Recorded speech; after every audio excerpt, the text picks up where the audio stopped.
And on Thursday's assignment, Equations with Rational Numbers, page 270, 14 through 22, I want to cover a couple of the problems that are the most troublesome to most students. Let's look at number 17 as the first one we do on here.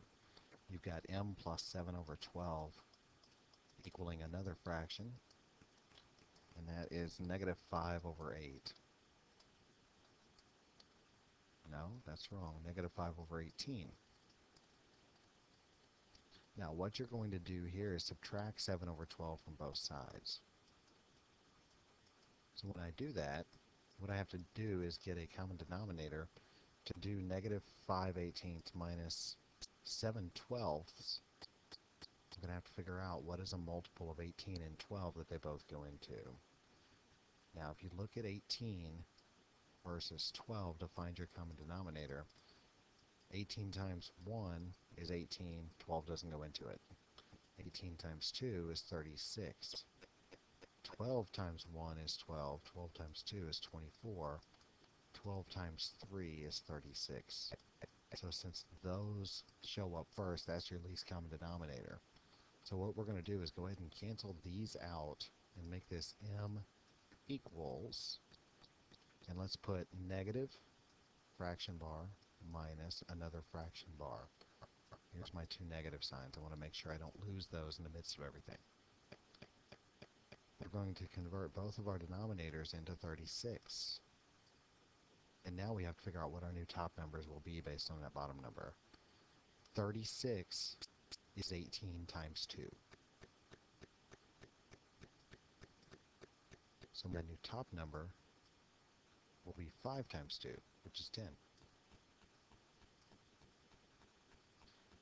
12 times 3 is 36. We determined that over here. So my new top number will be times 3. 7 times 3 is 21. So now my bottom number stays 36 when I add and subtract. That doesn't change. And you do negative 10 minus 21 more, which is minus 31 over 36. And that cannot be simplified. If it could be, go ahead and work that out, but it can't be, so leave it be. The other way that that can be done is going back to the original problem. We'll just call this way 2. Going back to the original problem, you have m plus 7 over 12. And on the other side, I had my negative 5 over 18. Since I found out, went through the trouble of getting the common multiple, which is 36, that's what I multiply both sides by. Now in this way, you get rid of the fraction except for the very last step. On the left, I do 36 times m. And then I do 36 times 7/12, which is 36 divided by 12, which is 3, times 7, which is 21, equals. Now, I have 36 divided by 18, and that's 2. 2 times negative 5 is negative 10. So your next step will be to subtract 21 on both sides. And I have 36m equal to negative 10 minus 21, which is negative 31. And you will divide both sides by your coefficient of your variable, which is 36, and you get negative 31 over 36, which corresponds to the answer that we already got. So two different ways of doing the same problem there. So there's number 17 out of this problem set. Now let's move on to number 18. And about the only reason that there would be problems over this is that it's the mixed number. You have 3 3/4. And I want you to be thinking about converting that to an improper fraction as I finish this up. 3 3/4 plus n equals 6 5/8. Now you know your bottom number will stay 4. And your top number will be 3 times 4, which is 12, plus 3, which is 15.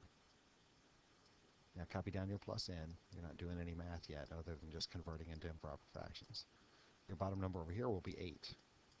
6 times 8 is 48. Now add your numerator, which is 5. So 48 plus 5 is 53. I'm going to subtract 15/4 from both sides.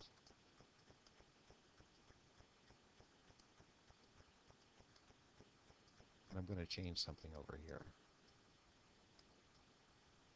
What I just did was subtract 38ths instead of 15/4. Now the numeric value is the same, but what I did is make my denominators common because 4 times 2 will give me the 8 I need to match up with my 53/8. So 15 times 2 gives me 30. So now to get my answer, I can do n equals, my bottom number is going to be 8, and 53 minus 30 gives me 23/8. Now in the book gives 2 7/8 as the answer, and it's still where this book is designed for. It's not designed for people heading toward algebra just yet. In algebra, you're not going to use 2 7/8. Keep in mind that your bottom number will be 8 as an improper fraction. 2 times 8 is 16. 16 plus 7 gives you 23, so you're right back to your original answer. You don't need to do this step. When you get here, I want you to stop. That'll be your easiest bet. All right, let's clear this off. That was number 18. And let's do number 21. 21 is n minus 4.72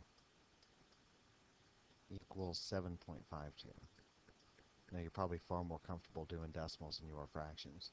Just want to make sure you're okay here. You've got negative 4.72. So let's add 4.72 to the variable side. And I have to add 4.72 to this side also. When you add and subtract decimals, make sure your decimals are lined up. That's the most important part. Now these will cancel. All you're left with is n on the left side.